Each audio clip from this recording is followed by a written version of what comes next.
តែស្រឡាញ់គ្នាហេតុអ្វីកំពីតាមមកផ្ដន់ទាខ្ញុំបែបនេះតែស្នេហាខ្ញុំខំអ្វីស្រឡាញ់គ្នាស្មងភាំងក្ដីតែគ្រួសារមិនប្រណីយើងទេពីទូស្រឡាញ់ខ្លាំងប៉ុណ្ណាក៏គ្រួសារអូនមិនមេត្តា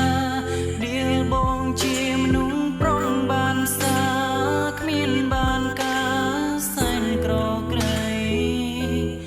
សែនជឿចាំព្រោះសំដីគ្រួសារអូនហាស្ដីដូចចឹងបេងដងឲ្យខ្សែក្នុងពេលនេះ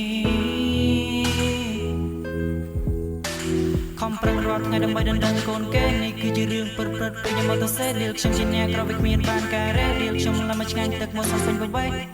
ខ្ញុំជាអ្នកក្រមែនពិតតែកំណត់ខ្ញុំឆន្ទៈរបស់ខ្ញុំនៅងំជាប់នៅក្នុងចិត្តខ្ញុំនឹងតស៊ូអស់មួយជីវិត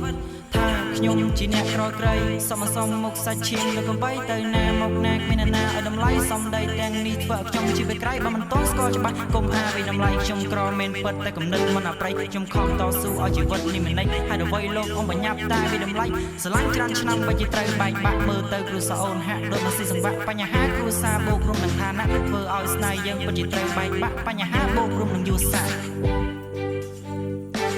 គាត់ថាហេតុអ្វីក៏ឯងហ៊ានខ្លាំងធំដាក់ចិត្តស្រឡាញ់កូនអញ